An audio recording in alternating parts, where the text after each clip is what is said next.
Hi, William. Good afternoon, William. Hi. Nice to meet you. Yes, nice to meet you all too. Nice to see you again, Diana. Lovely to see you. Thank you for joining us. Thank you.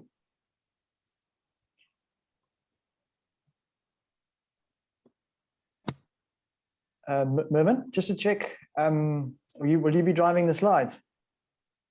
I can do, William, if you want to do that. I think it would be easier if it's you've got my deck. I have. So if you wouldn't mind, it would be easier, I think. Okay. Thank you.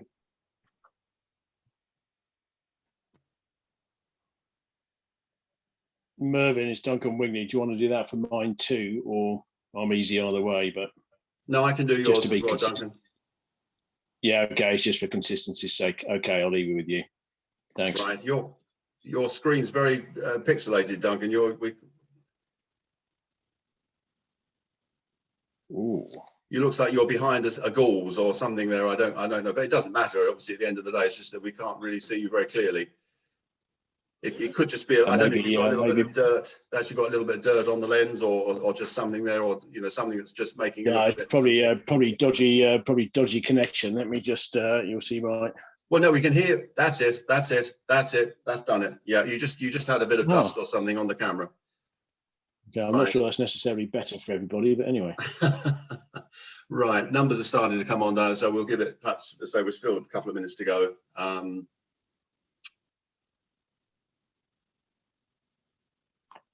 Sorry, may I just check the sort of the order so that we can just be ready? Well, I was thinking that I'm going to go last, probably. Although on the list I sent through, William, I was showing as first, well, after Diana.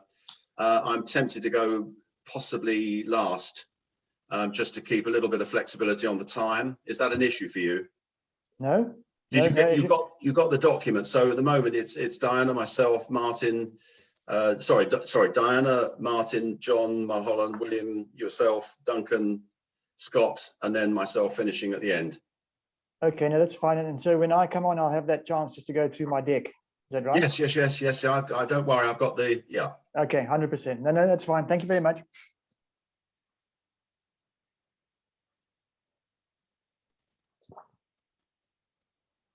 Okay, should I start on time?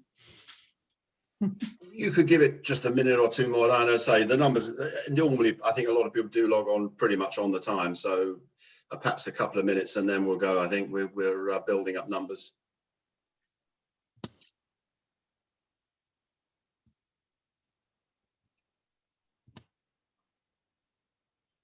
Don't forget you mentioned about the recording side, and just obviously I would suggest they put any questions in Q&A. And sorry, in chat. Probably easy to use the chat, and then I can monitor the chat as we go along, and then we'll deal with the questions at the end. We'll do any Q&A at the end. All right? Yeah. And I'll do the introductions if you want to pass it back to me when you've done your slide.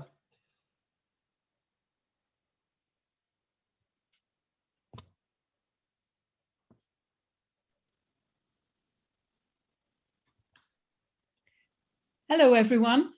A very warm welcome to our global audience and expert speakers from the Central London Energy Management Group and our hosts, the Energy Services and Technology Association, to our first webinar on energy standards. It's 6 years since the world met in Paris to sign the global objective to achieve net zero emissions by 2050. It's also 2 years since these objectives became law here in the United Kingdom. During this time, we have realised how important it is to have energy standards which drive these objectives. So in advance of our COP26 in Glasgow in 3 months' time, our experts will discuss what they believe we should gather together to discuss in November 2021. It now gives me great pleasure to introduce you to Mervyn Pilley, Executive Director of ESTA, to present our first speaker. Please note that this entire webinar is being recorded, and please keep your questions in the Q&A below. Thank you. Thank you, Diana. And yes, it's very good to be here today, and a warm welcome to everyone who's attending. It's our first joint event, as Diana's pointed out. We're doing this event as two organisations coming together. And Diana's quite right. If you could, what the general format for today is, I'm going to be introducing 6 speakers, including myself. We'll be doing a presentation on our view on standards and the discussion for today and the thoughts about COP and net zero. And then we'll be looking to do a panel discussion and Q&A, handling the Q&A after the presentations have been finished. Scheduled for an hour and a half today, so one hopes that we'll be able to keep to that time.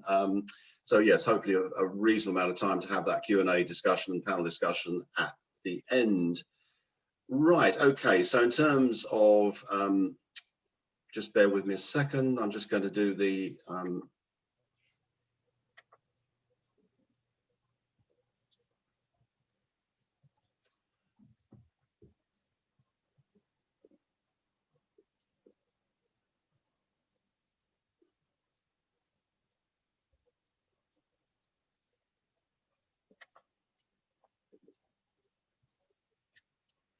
yes, so apologies. Introduction to Martin Fry. Martin is our honorary president of ESTA, Energy Services Technology Association. Martin's been involved in the sector for a very long time, far longer than I'm certainly aware of. I've certainly not been in the energy sector that long, and Martin has been an academic in the sector for many years, running a course. I know he runs a successful course at City University. Martin, I would like to spend more time introducing you, but if you'd like to tell us more about yourself, but I know you've got a presentation to put through on 50,002. Hopefully everyone can see the screen. So if you'd like to take it away from here. Okay, well, thank you very much for the introduction, Mervyn. Yes, I've been involved in energy for a very long part of my career now, and it's always constantly challenging and changing, as I'm sure you all know. And also CLEMG, I've been involved with CLEMG, I think, on their council or committee for a very long time, and it's very good to have brought the two organisations together for this event, and hopefully we can continue with those links. Certainly a lot of interest in the energy management world in CLEMG members, and also, you know, links from ESTA and how we can work with each other. It's very good to keep this link going. So in terms of standards, yes, I mean, I've got a role, as Mervyn has said, at City University in London. I'm a visiting professor there, and I helped to run a master's course. But I'm also the chairman of the BSI Energy Management Standards Committee, which I've been for a very long time. And I can give you a bit of background to some of the earlier activities there. But then I wanted to just give an example of ISO 50002 and where we're at with the updates on that at the moment and all the challenges that that brings forward. But just going back a little while, it was the European Commission that really first started the interests in energy management standards, going back a long time, probably the best part of 20 years now, I should think. And I still go to regular meetings over there in Brussels, and also to the global meetings for ISO. But of course, all of those in the last 18 months have been virtual, so we're not quite sure when we're getting back together yet. But going back to the early days, the European Commission decided that a standard on energy management would be very important. And we got together and we wrote EN 16001, which was the European Energy Management Standard, which was very well received and engaged with, and getting organizations much more closely embraced with energy management challenges and so on. And then some while after that, ISO started to get engaged and also wanted to bring in the standards world, the global standards world, to energy management. And we collaborated with them. And they started then to draft ISO 50001, which was going to be the global energy management standard. And there's still a whole range of, a very wide range of the ISO 50000 series of standards out there and being developed. But basically what we did was to put EN 16001 in as a draft of ISO 50001, and that was very well received. And 50001 was based upon the European standard and then further developed from it, with obviously global input from nations all over, and was then subsequently published. And the logic then, of course, was to withdraw the European standard because we didn't want two standards on the same subject. So 16,001 was withdrawn, and we then continued. So I'm now going to go on and just give an update on 50,002, which has got some very interesting parallel challenges with European standards and the ISO standards. And the presentation that has come together here, you may have seen on the first slide, this is put together by Professor Kit Ong. There he is. Now he is the convener. This is from the UK, and it's good the UK are involved in a lot of this work still. Kit is the convener for ISO 50002 update, and I'm the convener for the EN 16247, the European audit standard update we'll come back to. So just on 50,002 then for the moment. So we can go on to the next slide again, Mervyn. That'd be great.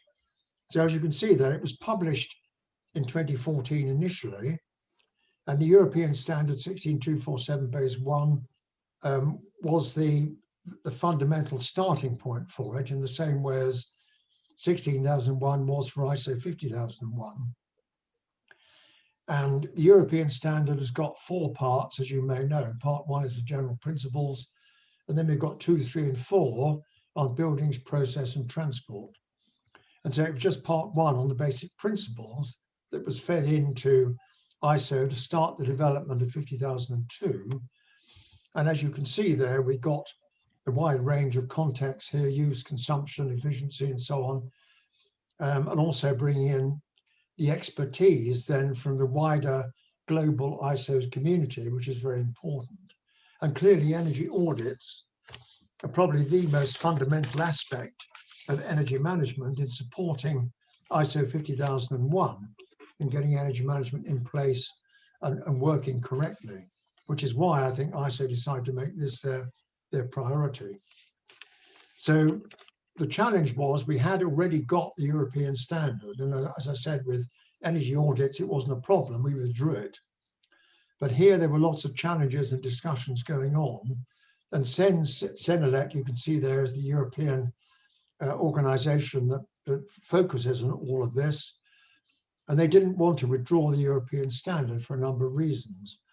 One of these reasons was in 50,002, it talks about different levels of energy audits. So you've got the basic, simpler level, which is going around with a tick box, wandering around the factory, looking at things and ticking boxes, job done, through to the much more sophisticated level, which is putting in monitoring and metering equipment, collecting data over very long periods, and doing a very detailed financial and economic analysis of an organization's performance to then decide on what the ways forward were. So there was some debate around that with the European Commission as to whether to adopt or not. And also the Energy Efficiency Directive, as you know, mandates energy audits must be carried out by organizations. And there was some debate around whether those organizations should use a standard to implement the audits. And in some countries like France, it is in law that you must use EN 16247. So there's no way they would accept 50,002 as an option. So that was sort of where things were at the start of the process.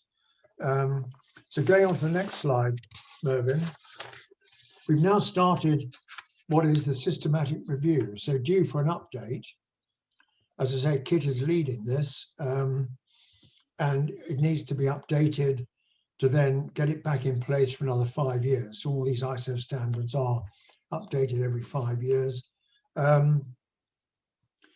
Again, TC301 is the ISO group looking after this. And there was some debate around whether it was actually needed to be updated at all. Surely we did a great job 5 years ago. Why do you need to change it? Well, yes, but you've got a lot of expertise and experience from people who've used it and interesting feedback coming forward. So it was argued and it was decided that, yes, there does need to be a review. It may be very good, but we do need to take views on how good it is from people who have used it and got that experience and so on. So that review is taking place, which Kit is leading, and it's going to take, I guess, another year or 18 months. These are very long-term processes because you have to have updates to the document going around for further consultation and discussion. It takes a long time to get European views in, global views together on these. So going on to the next slide. So it was agreed that this should be revised. One of the arguments there was that 50,001 was being reviewed and republished in 2018. So as I said earlier, 50,002 is an important supporting element to energy management. So the question is, what changes have there been in 50,001 that we need to take on board in doing this update to 50,002? And also the question of the more sophisticated or detailed aspects of auditing buildings, processes, and transport systems. And globally, as you can see there, a number of countries have got their own guidance documents in those areas. And the European standard 16247 has got parts 2, 3, and 4 on buildings, process, and transport, which 50,002 doesn't have. But it does just go into a lot of detail, but it's not specifically what Annex is focusing on that. So how do we go forward on that? 16247 revision, I say, the 3 levels of audits that are out there. And what is happening now is that the 50,002 update is very much harmonizing 16247 and all that's in it. Although, as I say, that update is going on at the moment, which I'm the convener for, and that's going to take another year or so to do as well. So we're trying to run these two in parallel, but I think the longer term vision is that the updated 50,002 should include all the aspects of the 16247 update, so that there really is a strong argument that we don't need to keep on 16247. So the timing here is that 50,002 is going to take quite a bit longer. We're nearly more than halfway through the 16247 update. So there'll be time to reflect on the final version of that when we're getting towards the final version of 50,002. Okay, the next slide then. Again, getting this harmonization together, what is now proposed is that we do have guidance annexes in 50,002 on buildings, process, and transport. So it is very much modeling the European standard. And it's very good here for Europe that, as I say, with EN's 16,001 on energy management was very much led its way into 50,001. And they're very much regarding the 16247 process and vision as a feed into 50,002. So it's very good credit to European countries involved in this work. So we've got buildings, process, and transport going on, although transport's a little bit further behind on the 50,002 update. As you can see at the bottom there, it will proceed, and the balloting process and so on is carrying on with all of that at the moment. You know, the key question will then be, well, can we now withdraw the European standard? And the argument is still sort of bumbling away in the background. A lot of European countries are saying, well, why are we bothering to do the update now? Putting all this work in to 16247 to update it. Why are you going to say withdraw it? But others are saying we don't need 2 standards on the same subject. If the French have it in law, you must use 16247. They can change their law, can't they, to 50,002?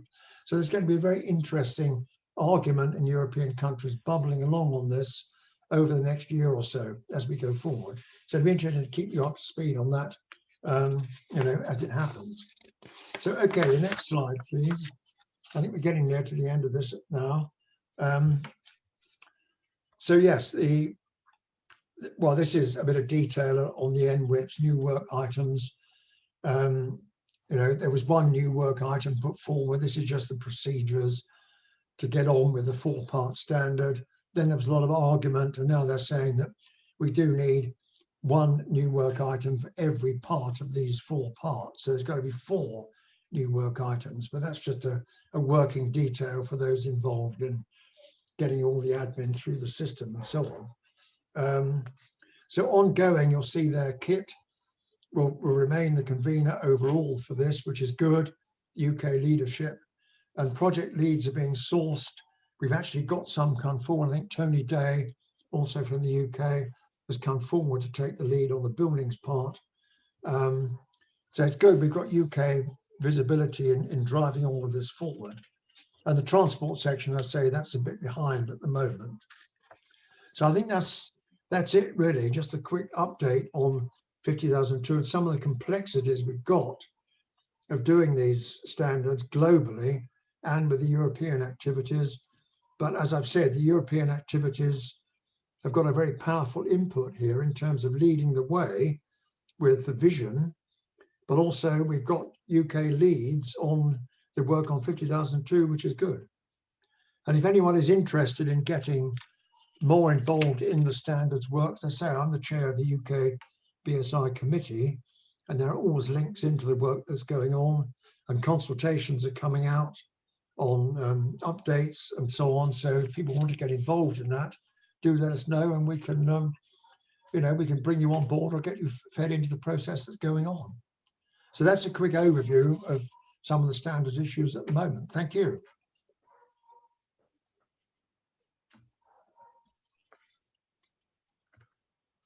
Thank you, Martin. Thank you, Martin. I do apologise. You know, I'm still learning to unmute, despite having been doing this for 18 months now. Yes, thank you, Martin. And I should just add, a few people have joined us while Martin was actually doing his presentation. Just to reiterate, this event is being recorded, so it will be available on demand after the event. So don't worry if you're not taking any notes. We will hopefully at the end of the presentations have the Q&A and the panel discussion. Yeah. So again, please put your questions into the chat facility at the moment. I'll be monitoring that, and then we'll cover that when the presentations are finished. Right, I'd now like to move on to our next presenter, who is John Mulholland. And I've just got to find John's presentation. No, that's not John's presentation. Hold on a second.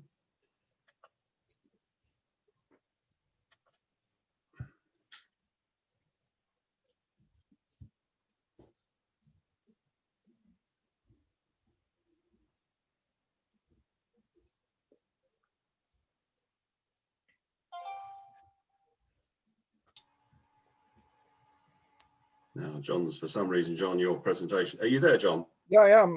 If you like, if you shared screens, I can pull it up. I've got it ready. No, I think, yeah, sorry, apologies. I think it's actually here. It's just, I need to just, hold on, and I'll see what I've done wrong. Okay. Nice photo. Lovely. Right. Good afternoon, everyone. Thank you very much for attending this. I'm going to do a whistle-stop tour of ISO 50001. I'm a practitioner. I don't know why the word "and" is in front of my name. That must have been my fault. All I can assure you is I'm not a professor. So there we are. Yes, importance of 50001. Next slide, please. Well, first of all, what is it? Now, Martin has given a brief overview, and if you could just pull up the bullet points, please, Mervyn. It is an energy management system standard, and there's an error on that already. It should say 2018, but the transition year to go from 2011 to 2018 was this year. So everybody's now on 2018 version, which Martin mentioned.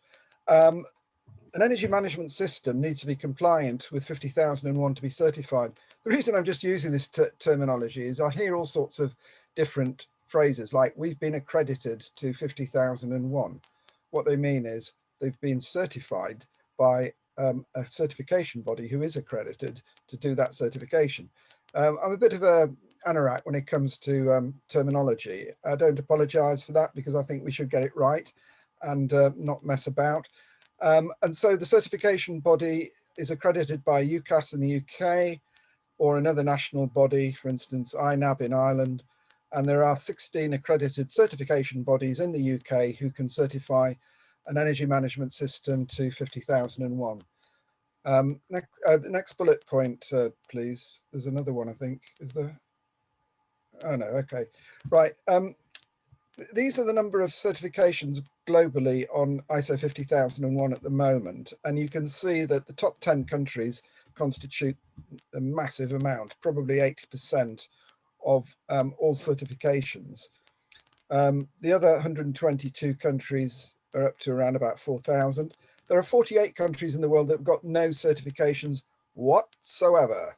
So we've got 18,227. Now, to put that in context, ISO 14001, which is the environmental management standard, has got 17 times more global certifications than ISO 50001. So is there a potential for growth? The answer is yes, a massive potential. Why has Germany got a third of all global global certifications? And the answer is because their government gives fiscal incentives to companies or organizations in terms of reduction of renewable energy. So why doesn't the UK do that? I don't know. I've been banging on the door of BEIS for 10 years and got absolutely nowhere. However, ISO 50001 is a route to compliance for ESOS. So I suppose we can be thankful for small mercies. Next slide, please. What is it? Well, it's the Deming Plan, Do, Check Act. Some of you will be familiar with this. You basically say what you're going to do, you plan it, you then do it, you check to see if you've done it, and then you take any remedial action, and it's a journey of continual improvement. I'm a great fan of ISO 50001. I asked my boss in 1975 why there wasn't an international standard on what I called fuel management in those days, and he told me to go and mind my own business. So that's what I went and did. And then 35 years later, hey presto, ISO 50001 comes out. So I'm glad I've lived to see it happen. Next slide, please. This is my definition of an ENMS. And the reason I put my definition up is because I don't like the one in ISO 50001. And the main reason I don't like the definition in 50001 is because it doesn't actually say what an ENMS is there for. And the answer is to deliver continual improvement in effective energy use. That is what ISO 50001 is designed to deliver.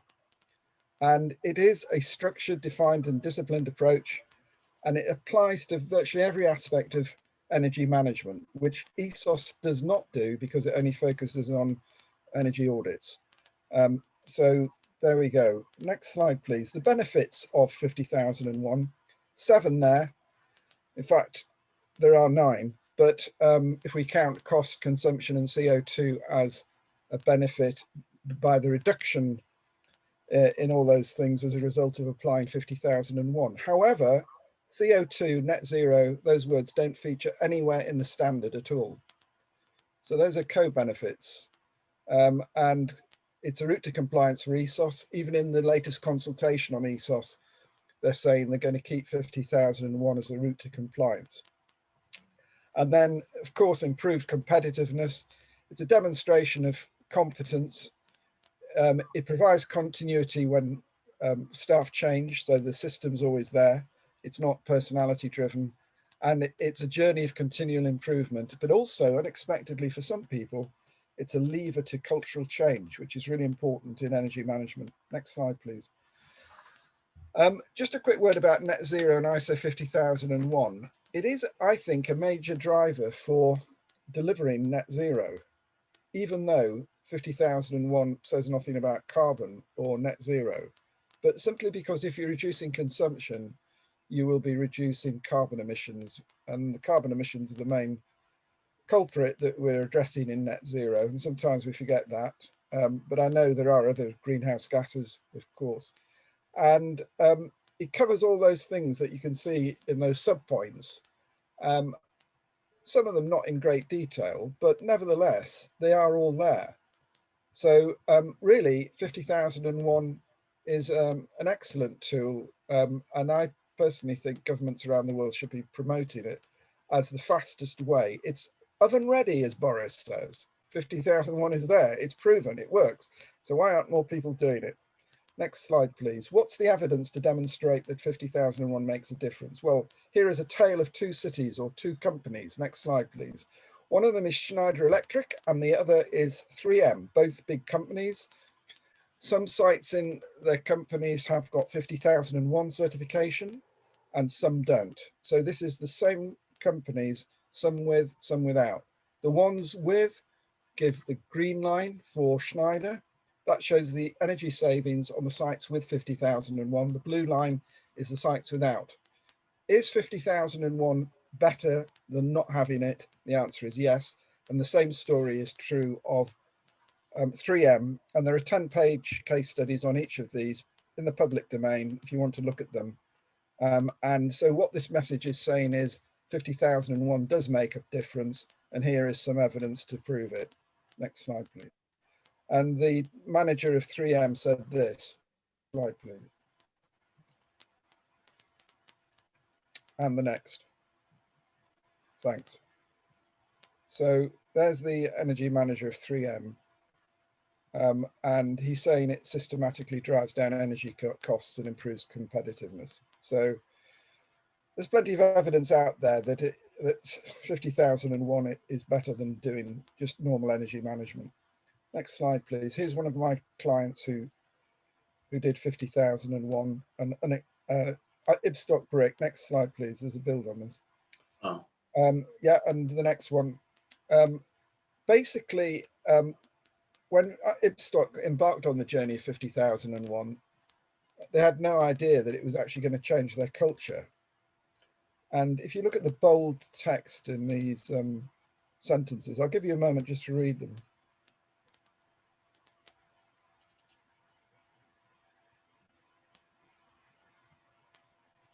The bold text is all about people, behavior change, culture change. And as a result of applying 50,001 in 2019, Ibstock Brick got a major award for employee engagement and behavior change. And it all came about because they did 50,001. Next slide, please. The structure of the 2018 standard is shown here. And this menu or index, if you like, or contents page, is the same for all standards because ISO decided to standardize their standards so that every front page of a standard looked the same. So if you open up 9,001 quality, 14,001, 18,001, 22,000, the contents page is the same because they've standardized the structure of the standards. So that's ISO applying their own medicine, which I think is quite ironic and quite amusing. So that means that if you look at 50,001 structure, those words you will appear in every other one. So so that's useful to know. So that's the structure. And next slide, please. What you find is that if you're going to save energy, they've got to address 3 areas: people, technology, and data. And the interface between them is really important. And if you don't address one of these, something's going to fall over. So if you think, oh, I'm going to spend so much money on technology, I don't need to worry about the people. Wrong. People will always manage to subvert technology. So the idea here is you need to keep these 3 plates spinning simultaneously in a dynamic equilibrium. And the beauty of 50,001, it does precisely that. Next slide, please. So if you look at the clause types in 50,001, what we've got there are system requirements, which you'll find in any standard, whether it's quality, environment, or whatever. You will do internal audits and so on. But in 50,001, what makes it unique are the actual energy requirement clauses, which are shown there in yellow. And there is a clue, they've got usually energy in front of it, okay? So that's pretty good. Next slide, please. I'll take some of these questions at the end, if I may, Mervyn, if there is any.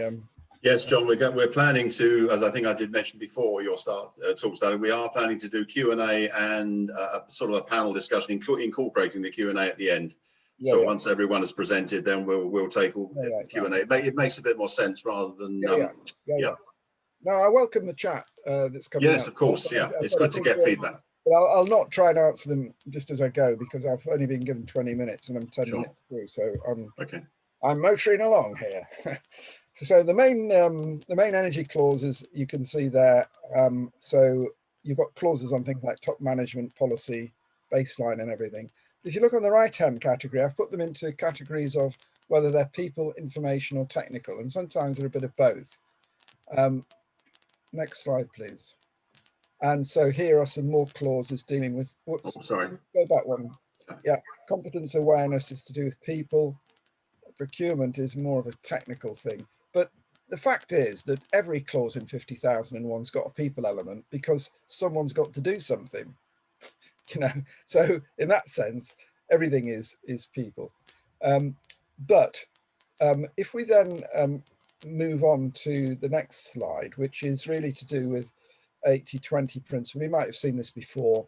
You could say that 20% of the workforce control 80% of the energy. That's not untypical in a manufacturing organization. Though I have been in organizations recently where 1% of the people control 99% of the energy. And so, but in this is the Pareto, the classic 80-20 rule. And the 20% there in ISO 50001 are really termed significant energy users because their job means they have got a bigger influence over energy use than someone sitting at a desk in an office. So while the person sitting at the desk in the office is part of the 80%, the level of control they've got can be quite minimal. And so what 50,001 does is it addresses competence and skills for the 20% and awareness for the 80%. Next slide, please. So the people in 50,001, competence, significant energy users, awareness, all energy users. And then there's another bit about communication, internal and external communication, which also helps. Next slide, please. Just to say, there is quite a lot of commitment required. Yeah, just bring up all the bullet points, please, Mervyn. There is commitment required and there is a cost. However, I'd just like to say something about the current ESOS proposals by BEIS. The costs of ESOS are going to increase incredibly if the proposals by BEIS go through for all people who are ESOS participants. Now, in the past, clients would say to me, what's cheaper, doing ESOS or doing 50,001 as a route to compliance, doing ESOS audits or 50,001 as a route to ESOS compliance? And clearly, for most companies, doing ESOS audits was cheaper.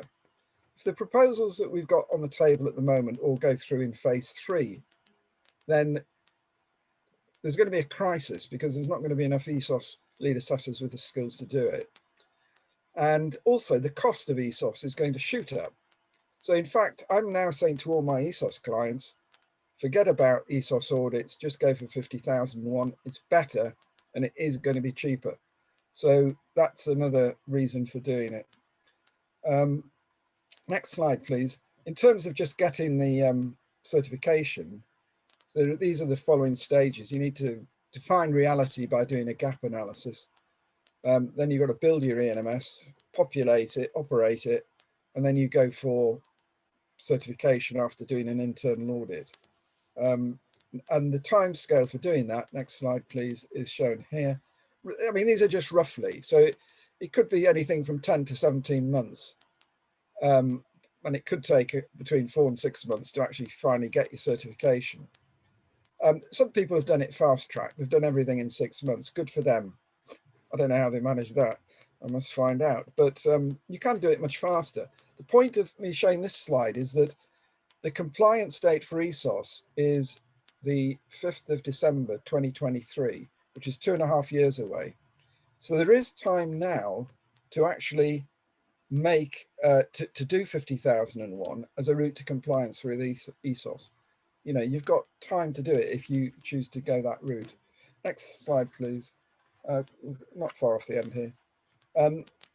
Key steps to certification for ISO 50001 is it's really in 2 stages. The first stage, the auditor, the external auditor from the certification body does a readiness audit just to check that your system is in decent shape. And if it's not, the auditor will say, don't think about going to stage 2, sort yourself out.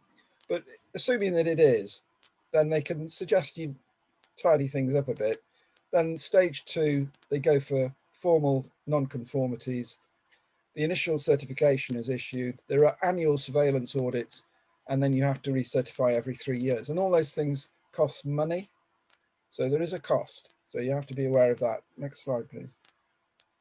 And when you have a certification output, there are basically 3 well, 4 outcomes. One is that you're in conformance with the standard, which is a big tick.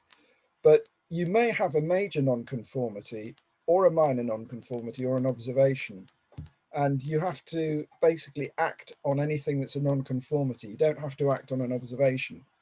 But it's worthwhile noting observations because they might become a minor non-conformity next time round. Next slide, please. Just I've already talked about ESOS, but just a quick word about the comparison between the two. Next slide, please. If you compare 50,001 with ESOS, next slide, which is the build, you can see that, no, sorry, can you just go back one, please, Mervyn? That one there. What we're doing is we're comparing 50,001 against those criteria, those success factors. You get a green box or a tick in 50,001. For ESOS, you get a little bit of green, mainly red. Next slide, please. And okay, if we just skip on to the next one. I've already mentioned the compliance state. Next one, please.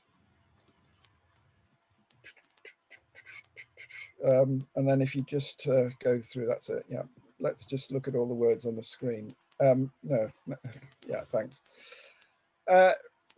Yeah, so both of them are route to compliance. ESOS is 4 yearly. ISO 50001 is continual improvement. What the proposals are saying is that you're going to have to do annual reports on ESOS. So that the main thing will be 4 yearly, but in between you're going to have to do reports to BASE or EA on this. And ISO 50001 is covering all aspects of energy management, whereas ESOS is covering mainly technical. However, in the proposals, they're trying to broaden that out to include things like behavior and so on. And ESOS is implementation challenged. You know, there's a lot of complaints about people getting recommendations and doing nothing, whereas 50,001 is more enabled. You know, that there's far more in place to make things happen. And the limited scope and opportunities, BASE is trying to broaden out in this consultation. So some of those limitations on the left-hand side of the slide, BASE are trying to address, which is good. Whereas 50,001 is just superior, let's face it. Next one, please. And again, if we again look at some of the other areas of success factors, next build, thanks. You can see there that ISO 50001 is superior in all those areas, that ESOS is not. So final slide there, I think, is BASE consultation is open until the 28th of September. There are 34 questions on their proposals. 2/3 of the proposals will be implemented in phase 3, which is now, and 1/3 in phase 4. Check it out, have your say if you've got an interest in any of this. And that's it, folks. That's me done. Thank you, John. 20 minutes, I think. Yes, apologies for rushing you. And everyone will have gathered by now, we are trying to cover an awful lot of stuff in a relatively short period of time. In fact, we probably could have run more than one event on this subject, and who knows, we might need a follow-up because some of this stuff is quite complicated and detailed. We're trying to actually cover a range of different areas today. Thanks, John. Thank you for that. And you're quite right. There's a few chat questions coming through. So if you're happy to stay around for a bit longer, we will try and deal with those Q&A at the end. But thanks for that presentation. Next person coming through is William Hughes, who is the Sustainability Services Lead. Now, I need to pronounce this well. Mazars, William? That's correct, Mervyn. I just need to get your presentation up, which I had a minute ago. Hold on.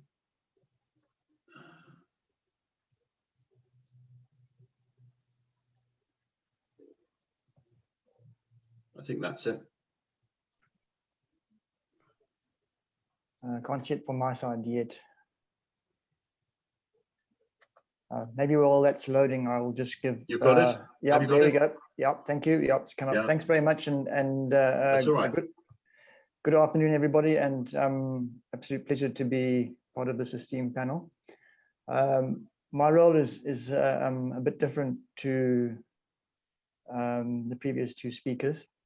and I'll be looking at ESG in general and why it's important. Just to give you a little bit of my background, as Mervyn said, I'm the Sustainability Services Lead for Mazars. We are a audit and advisory accountancy business based in 90 countries worldwide. And I have only been in the UK for a year, actually this month, previously in South Africa.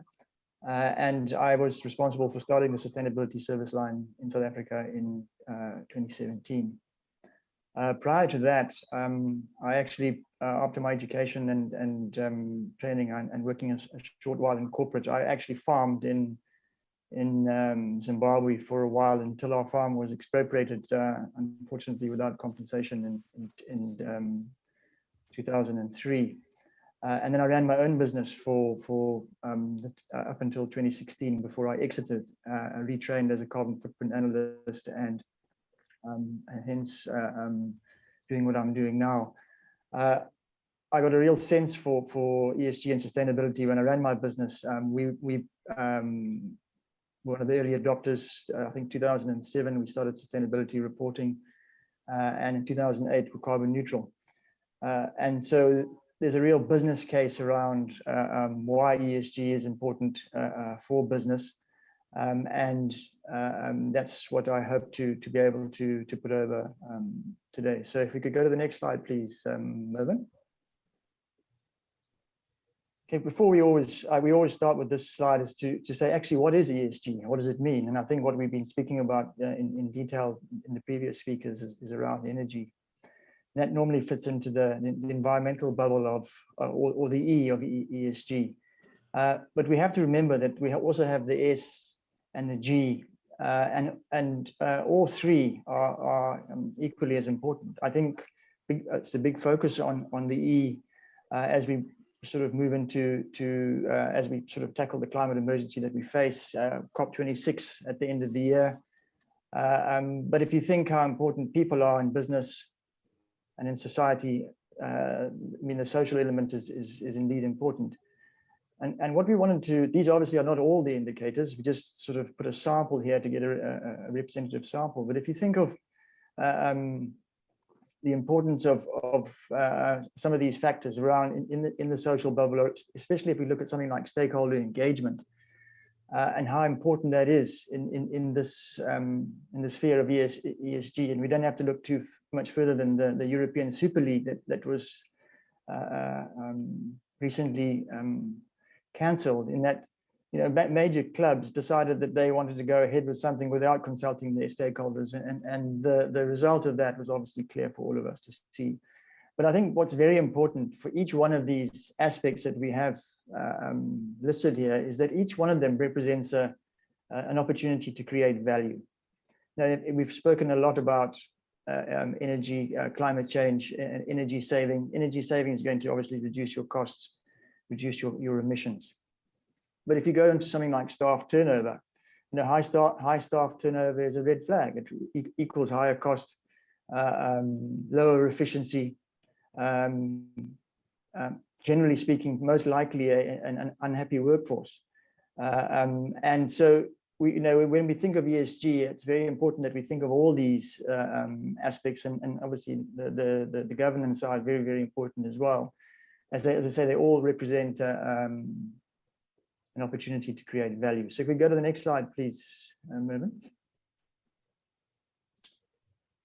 I think we've, as I said, that you know, it's clear that all of our ESG factors have financial relevance, and you can see from this slide that, you know, where does it sit? You know, it's situated with the ecosystem of the United Nations Principle for Responsible Investment, supported by the 17 Sustainable Development Goals, and all the organizations that have been shown on this slide are all very important in terms of ESG. And it just demonstrates the global nature of what we're talking about and how important it is for the globe.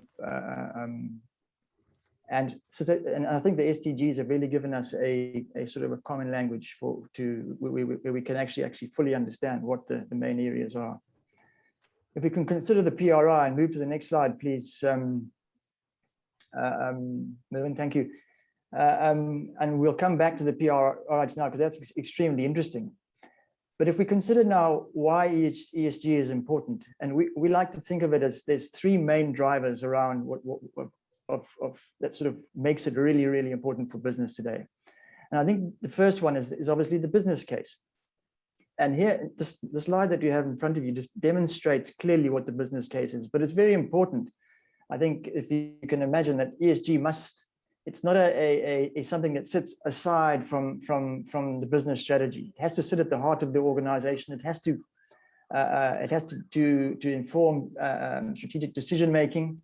And where we have interventions where we see that it's a PR exercise or it's an HR exercise, and it's not ingrained in strategy, it's actually a total waste of time and effort.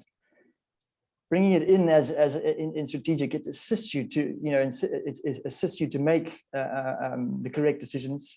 Obviously, bringing into account stakeholder engagement, and therefore manage risk and then unlock opportunities. As you can see, it flows down there. And some of the risks that we can talk about is lower cost of capital and insurance, and I'll speak about that just now a little bit further.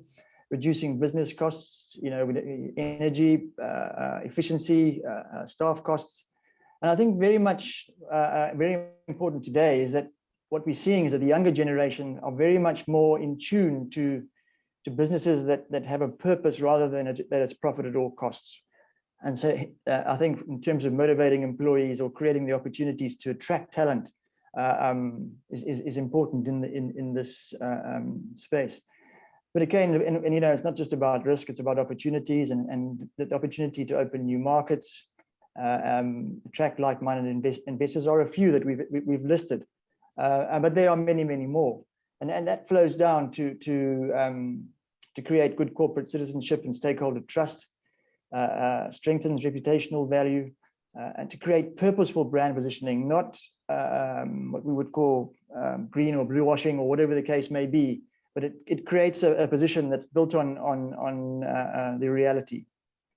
And then what we all look for at the end of the day is to establish sustainable business profitability, which is exactly why we are in business, but not, of course, profit at all costs. So that's really the first driver. Thanks, Mervyn. Is of course the business case. I spoke about the PRI earlier, and that's the Principles for Responsible Investment, which was launched by the UN in April of 2006. And what these are a set of principles that asset owners and asset managers are having to adopt, which aligns them to ESG and the principles. And when it started in 2006, you'll notice on the slide, there was a handful of signatories. I think there was $6 trillion worth of assets under management at that time. You fast forward that to 2020, there's now $103 trillion worth of assets under management and over 3,000 signatories. Now, if you equate that to the world's capital, $103 trillion is approximately 70% of the world's capital. So what it's telling us is that 70% of the world's capital is now governed by the principles of ESG. So turning your back on ESG potentially turns your back on the majority of the capital in the world. And what we're seeing when we speak about lowering the cost of capital, we've seen a lot of financial institutions are coming forward now and offering rebates on the interest for businesses and organizations that demonstrate improvements against ESG targets. So I think that's it's something that's providing that incentive that we need to drive this. And I think it's clear what we've said here that asset managers now realize that factors such as climate change and human rights affect the performance of investment portfolios. They affect the value of businesses, and they have to be considered alongside the traditional financial factors. I think so. That would be our second driver. So you've got the business case, you've got the capital shift. And if we can move to the next slide, please. The third aspect we have is regulation. Now, obviously, we have made we've committed as a country to net zero in 2050. Government can't do that without everybody contributing, and one of the ways that they are putting in the squeeze on is bringing regulation to make sure that that we start complying and putting the effort in from all sides. So I think in terms of if we can just touch on the TCFD, Task Force on Climate-Related Financial Disclosures, it's already in place for the bigger banks, bigger insurance organizations, premium listed companies. Discussion is going around now around bringing in other private business into play. The thresholds are quite high, but it's a trend, and the trend is that regulation is coming, and we must be prepared for it. As we've seen with streamlined energy and carbon reporting already in place, thresholds are also not that high, 36 million turnover. So a lot of companies have to do that, and getting involved with the TCFD and SECR, as has been spoken about earlier in terms of ISO, gets you aligned to the processes, why it's important, and allows you to put in structures in your organization, so that it's not just a compliance thing, but as we talk about aligning it with strategy, about considering of risks and opportunities, of making sure the governance is in place to deliver, and of course the measurement, which is very important. We also have two other areas of interest, is that we have the Corporate Sustainability Reporting Directive, the CSRD, which is coming out in the EU, and the IFRS non-financial reporting standards, which are being considered at the moment. Now, what we have in this space at the moment is a lot of different standards, making it very difficult or to understand where we are. And these two initiatives are going to hopefully bring to narrow that down, in that we will then be using a single set of standards, as we do now for our finances. We will have a set of standards for non-financial information. And I guess in around 5 years' time, you'll find that we won't be talking, we'll be talking about one report, one set of standards for the financial side, one set of standards for the non-financial reporting, and being able to then be able to compare and benchmark a lot better. So the regulation is coming. That becomes the kind of the third driver that we need to consider. And I think an interesting point, just that isn't on the slide, but there's been a recent development in that those organizations or businesses that are dealing with government and are wanting to bid for work in excess of £5 million per annum have to now demonstrate a carbon reduction plan within their bid. If they don't have a carbon reduction plan, they will not be able to bid for work of that nature. So again, that's the squeeze coming in to ensure that we all play our part. Next slide, thanks. Just got a couple of slides here. I don't know. I think that this is really relevant. Maybe we could sort of move over these. Mervyn, it's just that what we find is that when we consult with clients, is that there's a sort of a real confusion as to where does one start, and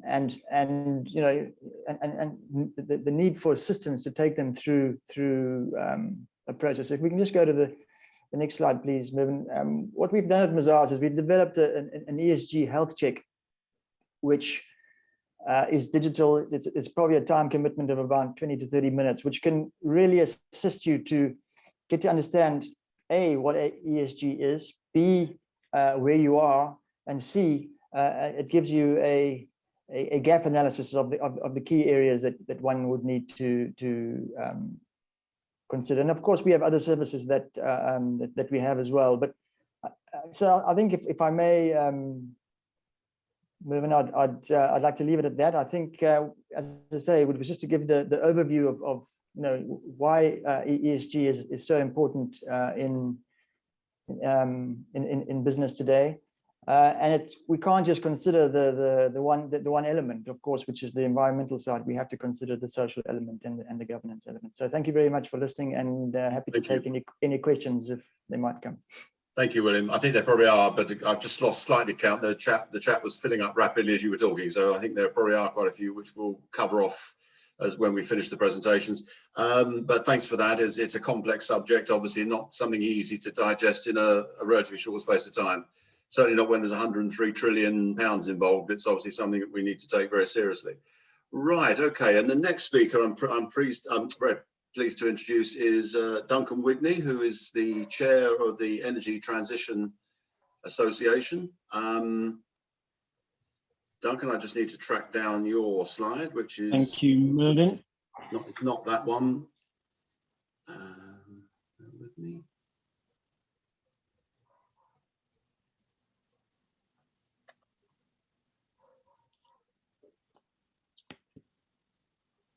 It's that one. Yeah, there we go. Okay, just wait for it to appear this end. You should be able to, oh, no. Not yet.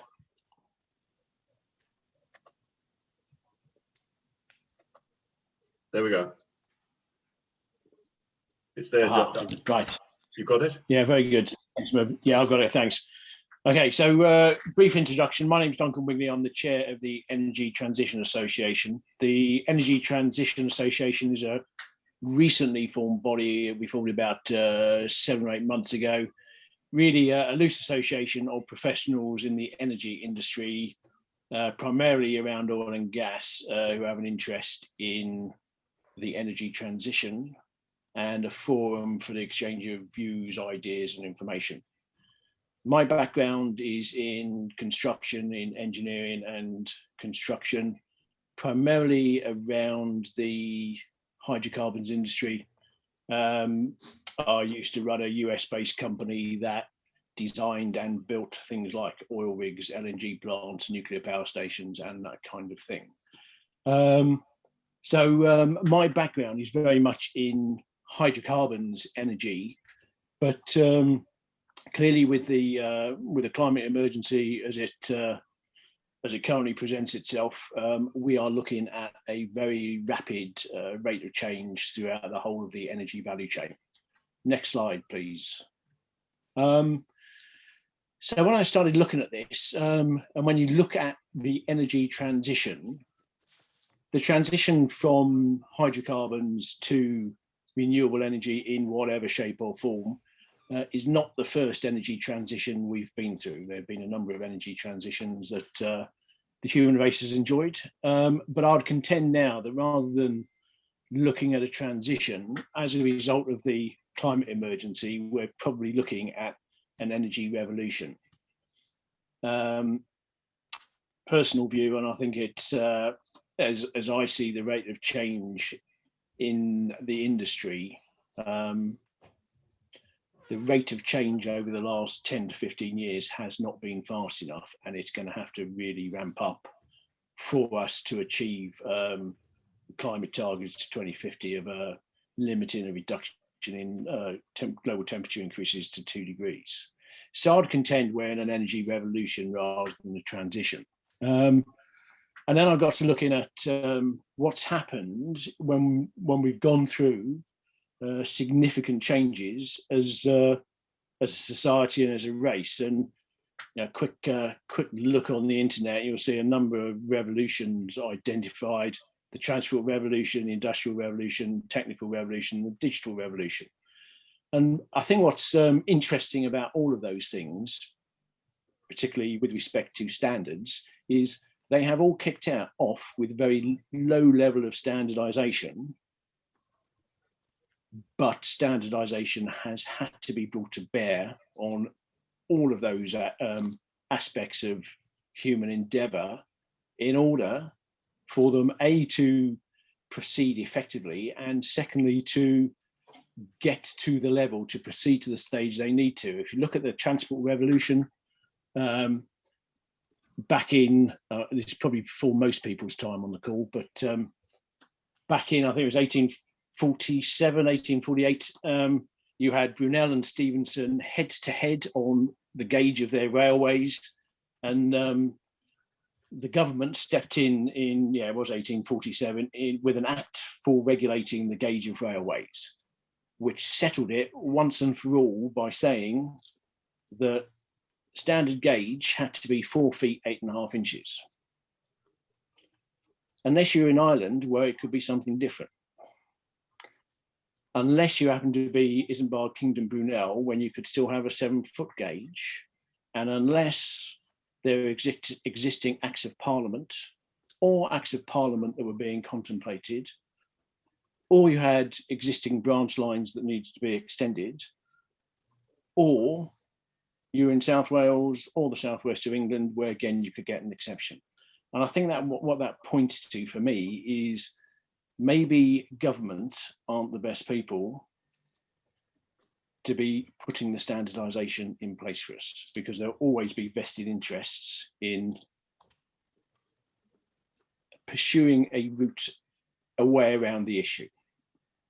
I think, again, skipping on to the digital revolution, I'm sure there all of us can remember a bewildering array of different products, different organizations with different hardware, different software interfaces. And what we saw there, I think what we saw there in a large part, was large companies using standardization as a business tool to create barriers to entry, and as a means of preventing or restricting competition. And so, do we need standards? Undoubtedly. I think one of the big questions out there for me with respect to develop those standards, who's best placed to roll them out, and what kind of standards do we need? But undoubtedly, energy standards will be a key component in reducing climate change. I've no doubt about that at all in my own mind. Next slide, please. Just moving on to some of the issues facing those of us working in and around the energy transition. The World Energy Council, 20 years ago, 20 years ago now, I guess, identified the energy trilemma in terms of the requirement for energy security. We all currently enjoy high levels of energy security, and I don't think any of us would want to give those up. Energy equity, which is all about, as you don't need me to tell you, around everybody having access to the energy they need, and sustainability. And I think that it's really exactly what William was talking about a few minutes ago with respect to ESG, and those are the three core themes that we need to think about in as we move through the energy transition. Other things that come into play are global energy transfers. At the moment, energy is generated or created, particularly in the form of hydrocarbons, in certain parts of the world, needs to be transported to other parts of the world.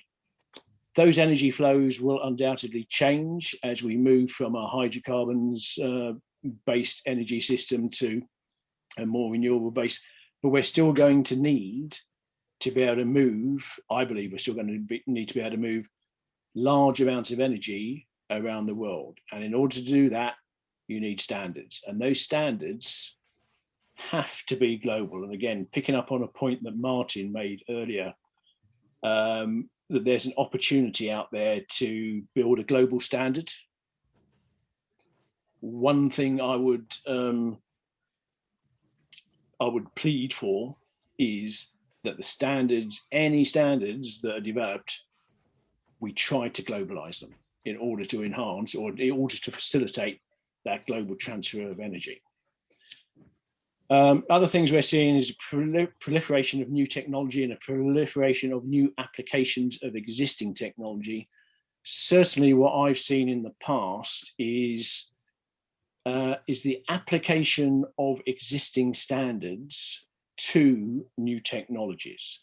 And those, the efficient and the effective rollout of those new technologies, or the efficient and effective rollout of those new applications of existing technologies, can be and is severely hampered by a requirement to comply with standards that were conceived and developed for a different environment.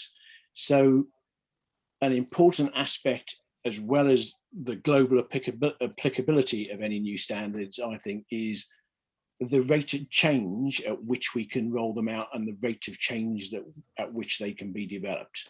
And one of my great concerns is, whilst we acknowledge the need for standards, is, I think it's fair to say, historically, nationally, internationally, we have not been quick at getting new standards or revised standards in place. So the need to do this quickly could not be more important. Next slide.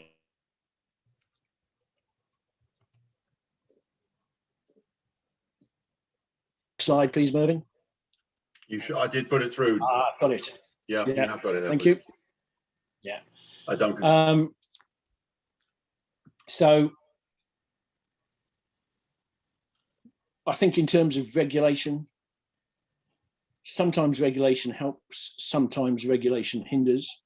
There's already been some discussion about ESOS and SECR by earlier speakers. My experience with people I'm talking with in the market is there is already confusion over why they need to do both. And I understand they're fundamentally have different fundamental aims, but when that cascades down to people who are running businesses and they are essentially collecting very similar data and having to do it twice with two different outcomes, that starts creating a lot of pushback. And so not only do we need to ensure that the regulation is appropriate, but it needs to be simple enough, or the application of that regulation needs to be simple enough for people who've got 1,000,001 other things to do in their day jobs to understand and get on and do. Second area, and William spoke about this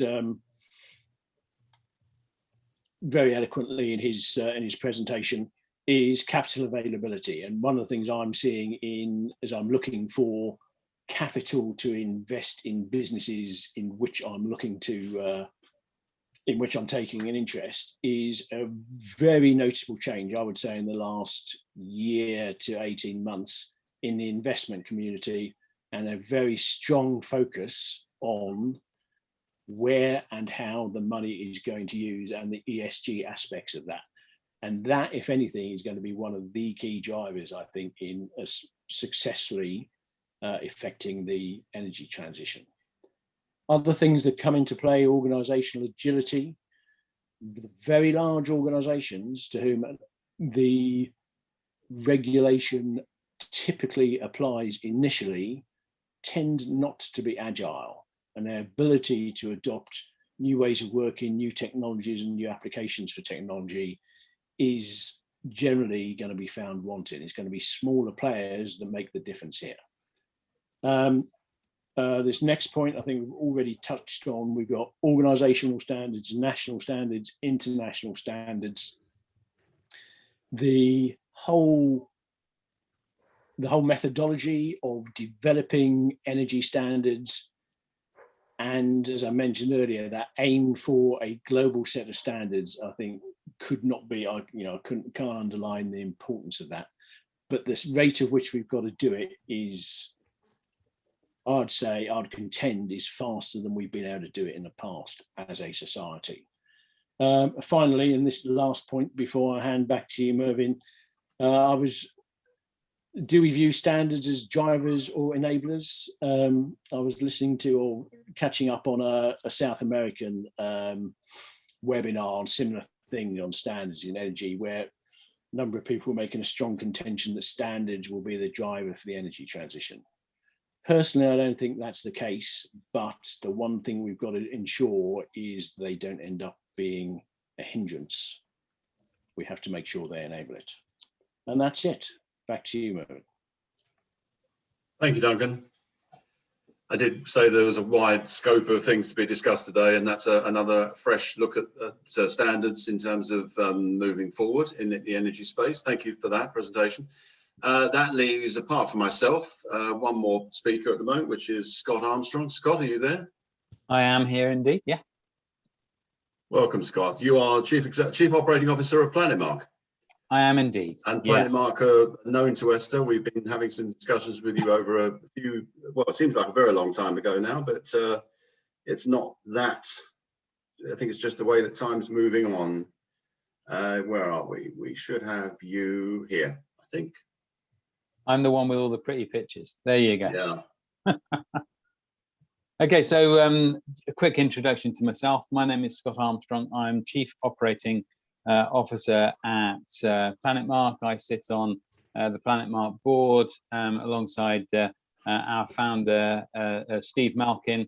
And as you say, Mervyn, we're talking to a number of organizations about how we can support the certification of carbon footprinting reports on an annual basis, and we're launching a real entry into the net zero support that we can give to organizations both in the UK and outside of the UK as well.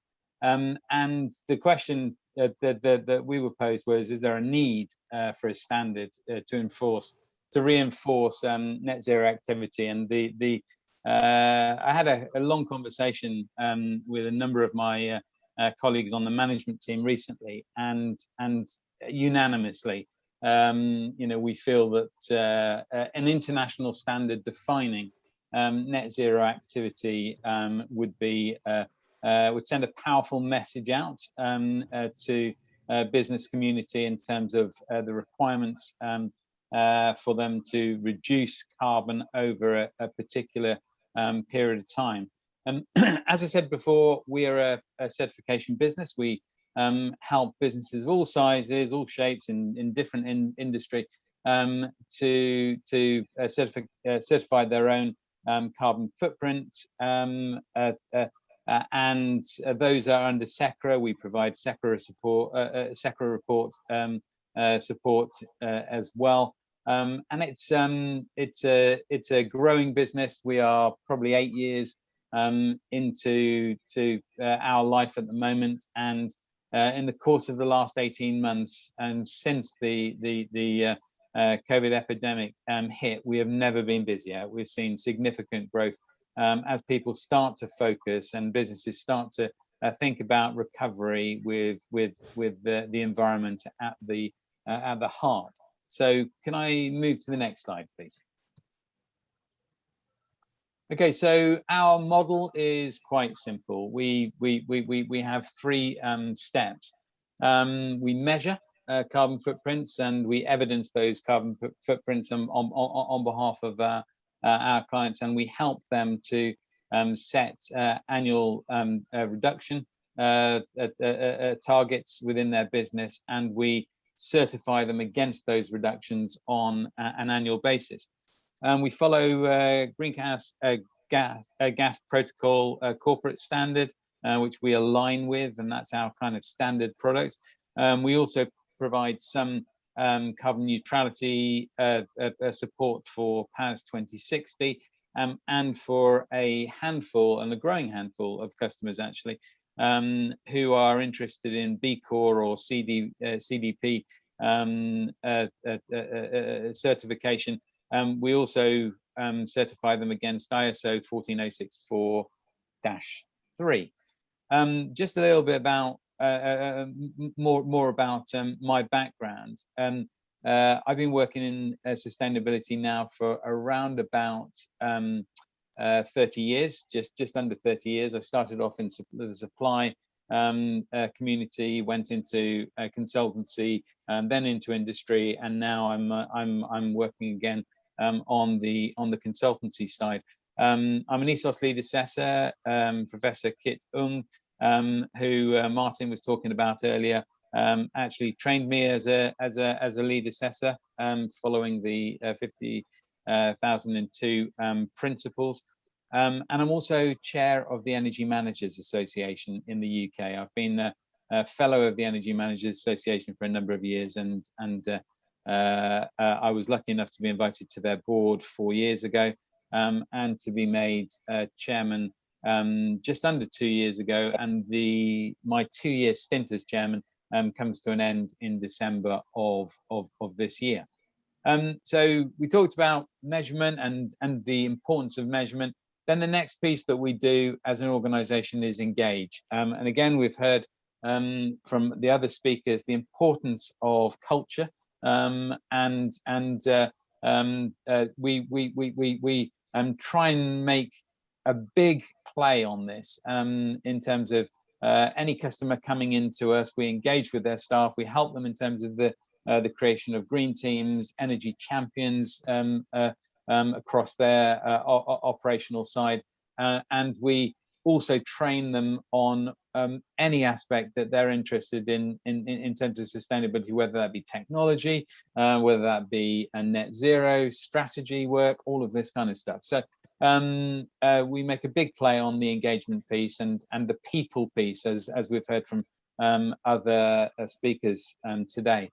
And then we help them communicate it. And this is really important to us. And one of the aspects of the need to having a standard is to avoid the issue of greenwashing, which we so often see within corporate life. Statements being made but never being backed up with anything. So action planning is incredibly important to us, and the right way to communicate messages backed up by fact is incredibly important. Next slide, please. I just thought I'd throw up a few figures here. The last full year, so pre-COVID, of normal operations for our members, we do an impact report once a year, and so 2019 versus 2018 base. Our members, across all of our members, the collective group, achieved carbon reductions of absolute carbon reductions of 12%, and then we also compare that against the carbon footprint per employee, and that achieved around about 16%. And of all of our members, we had a 99% success rate of recertification, which I think is a really powerful message. You could argue, actually, we're looking at quite a small sector, those people that have embraced sustainability, and where the door, to further actions is already half open. So it just proves the collaborative, working through our membership, through all of the forums that we set up for our membership, is really starting to drive real meaningful carbon reductions across our membership. Next slide, please. So I talked earlier on about the fact that we were more and more having conversations with our members around net zero, and this started, I suppose, about two and a half years ago, where we were being pushed by 2 or 3 of our very large customers about how we could help them to certify and work on a plan to certify them against becoming net zero, and we effectively set up 3 individual level services. One being an essentials workshop, and at the moment you may have heard of our net zero carbon tour. We're taking an electric battle bus around the country, trying to engage with business communities all over the country on their net zero journey. And we are providing a 3-hour workshop free to any business that wants to take part in that workshop from anywhere in the country that they want to be. It's all virtual, so kind of no limit on numbers. And this it's a 3-hour workshop. And go onto the website if you want to see how you register for that. The Eventbrite registration details for all of the workshops which are running between now and the end of COP26, free of charge to anybody that wants to take part in it. On the other side of the spectrum, we are working with customers to develop a tailored carbon reduction strategy to get them to net zero by 2030. That tends to be, the big involved strategic services that we provide. So, we start with a free service. We have a more expensive other end of the spectrum service, and then we're also helping businesses set themselves a net zero action plan, and we're running a day-long workshop for any businesses, mainly members of Planet Mark, to help them to focus on the net zero message, understand the legislation behind it, set themselves a target, and put together an action plan which would stand up to the kind of Daily Mail sniff test in terms of, does this give credible actions and deliverables against which carbon reductions can be managed. So those are the three type of services that we're providing. And it's also important to try and understand what net zero is, because many of our members are confused. I think if you asked 100 businesses what net zero meant to them, you'd get 100 different answers. So we try and follow a kind of simplistic approach that it will involve measuring scopes 1, 2, and 3 emissions, and reducing scope 1 and 2 emissions to as near to zero as possible, other than where it's impossible to do so, other than using offsetting, I would argue. And scope 3 is close to net zero as possible by the agreed date. We only then advise that offsetting should be used for the residual emissions. I think this is demonstrated in the next slide. If you could flick to the next slide. Oh, sorry, my apologies. Quickly about the Zero Carbon Tour, our battle bus. So we've wrapped one of the few fully electric coaches currently in the UK in a blue Planet Mark branded logo, and we're taking that around the country. We started off by launching it in Westminster. The Net Zero Minister and Lord Redesdale and a couple of other MPs were involved in the launch.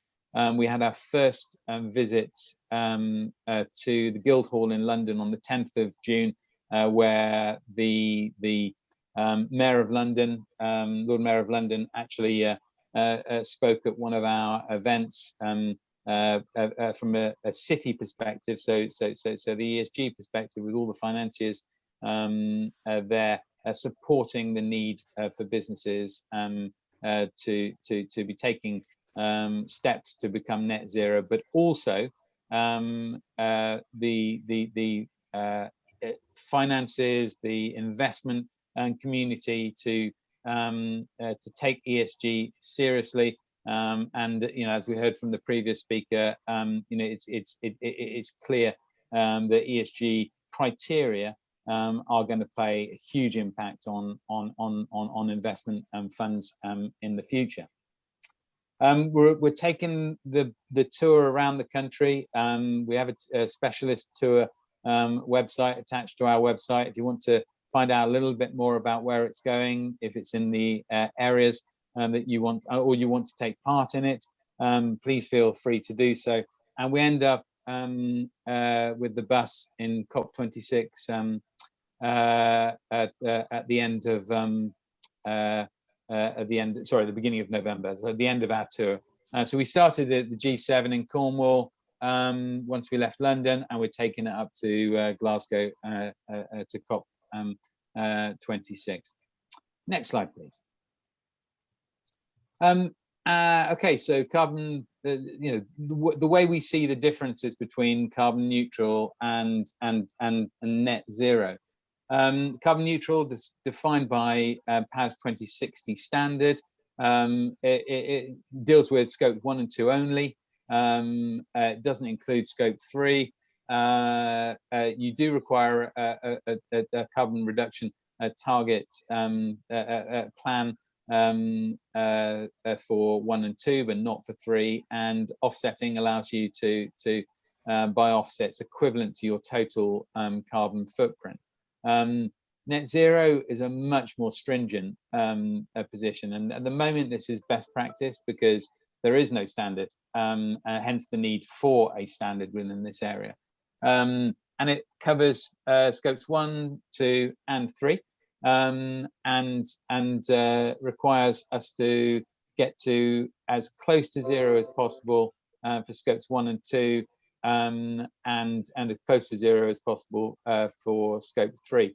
And any residual emissions will only be dealt with through greenhouse gas removal schemes, rather than the huge range of offsetting arrangements which are readily available under carbon neutral standard. So next slide, please. This kind of just shows our view, which is best practice on what net zero carbon means, and it's a robust view that we're taking with our members. So scope 1 and 2 to as close to zero as possible, scope 3 to greater than a 50% reduction, and then the residual issues, emissions being balanced by carbon removal schemes, equating to net zero. And for people that are a little bit skeptical about net zero and how we're dealing with this, I've seen a few comments come up on the chat. We manage it in 6 stages, and the first stage is all about engaging with the business, the team that work within the business, to drive down energy consumption, to get everybody behind the plan around becoming net zero by a date in the future. The second stage is energy management. We place a huge emphasis on this. It's about the actions that you can take today to become more efficient in terms of how you use your energy across your operation. And we're working with some clients that have got 50, 60 projects going, which is fantastic to see. Every single project has a cost, it has a carbon saving, and it has a payback associated with it. Very, very similar to the methodology that you would see in ESOS or 50,001 reporting. We then go on to stage 3, which is about fuel switching, and this is looking at corporate PPAs directly with renewable developers to reduce your scope 2 emissions down.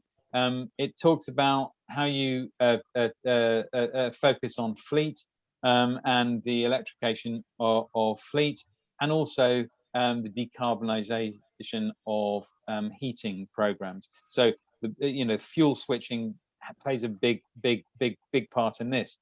It then encourages embedded generation. So if you're building facilities, brand new facilities, it encourages you to incorporate embedded generation in those facilities, and then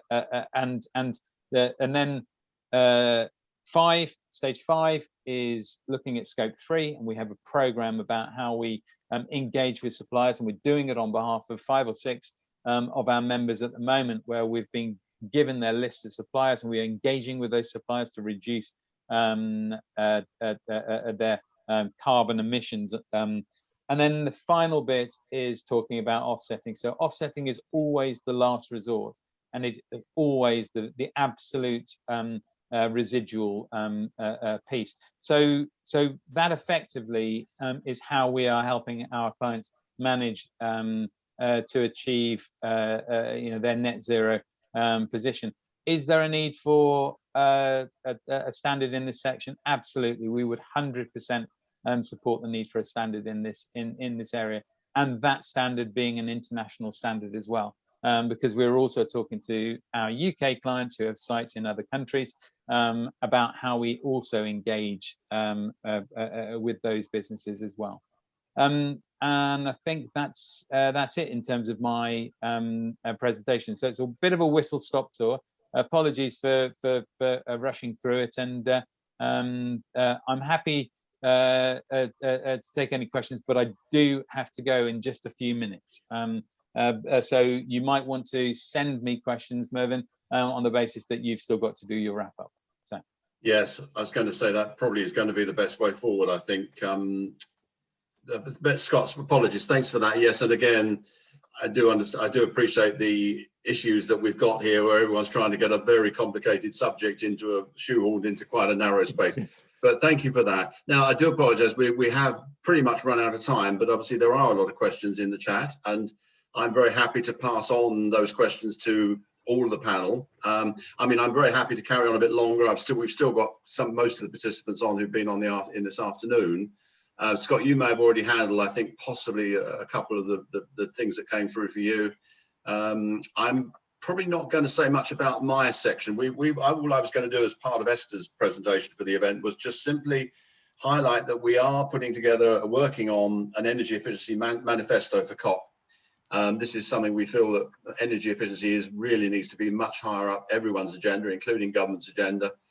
Measured against many of the other solutions that are being put out there in terms of renewables, carbon capture storage, those big picture, big cost items. So we are working on that document. It is an open source document. We're facilitating it, but we're not actually doing it just on our own. We're working with other organizations. So what I was going to suggest, rather than going through my presentation on that point, I'm very happy to share my slides with all of the people on the delegates today. In fact, there's already another recording where I've pretty much gone through that manifesto document in a separate recording. So I will probably send details of that recording as well through to the delegates. So, and I think as far as the other aspect today, which was ESOS, John and others have already mentioned ESOS, some of the discussions about ESOS. I would certainly reiterate the need to, if you're in the energy sector, you have an active interest in ESOS, please respond to the consultation. It's on the .gov.uk website, the BEIS part of the website. It needs to be responded to by the end of September.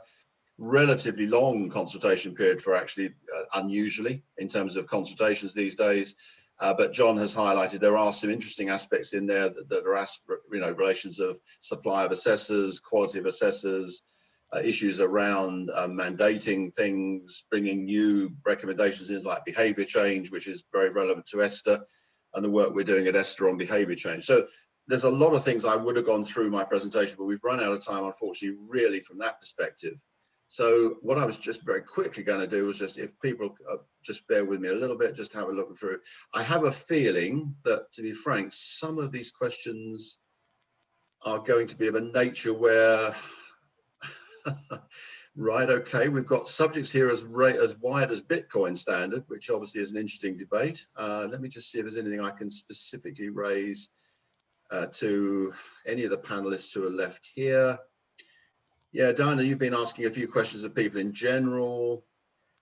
View from John, ESOS and SECR for different aims. There's some statements in here, not necessarily questions. So perhaps what I would do, if there's any, I'll just feed through if there are any actual direct questions. And that's another statement. Money will be the driver of the energy transition. I think that's a very valid point.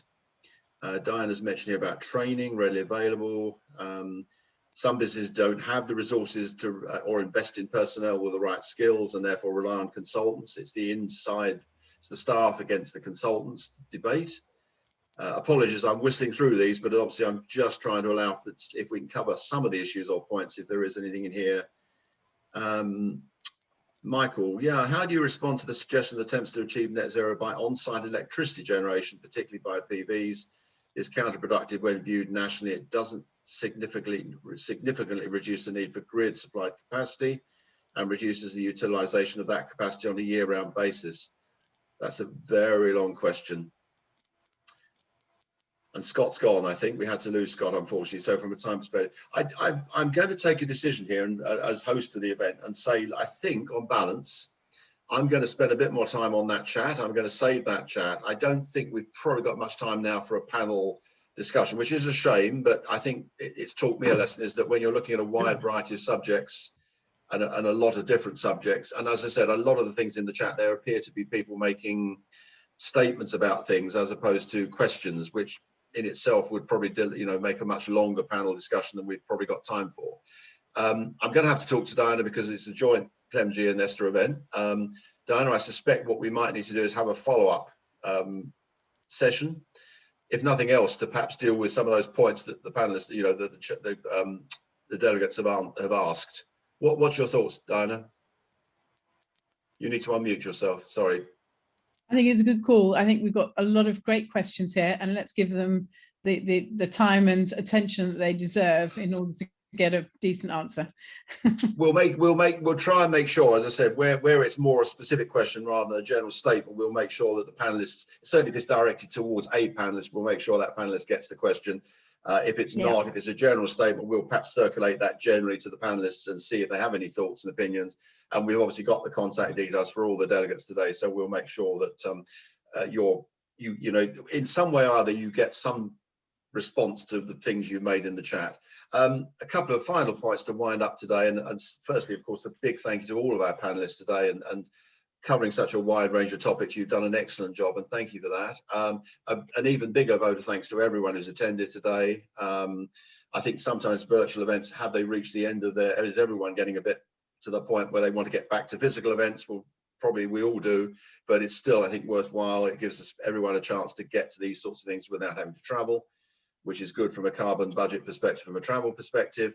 A final point, this is available, will be available on demand. It has been recorded, so this will be available for anyone who, there was so much to cover. If anyone wants to see the recording will be shared on the CLEMG site and the ESTA website. And for anyone who's not accessing those sites, we'll probably make sure the delegates have access to the recording link as well. Diana, any final wind up for the day other than just reiterating the thank you? Yes, really, the standard has been great in terms of everyone speaking. So thank you so much for that.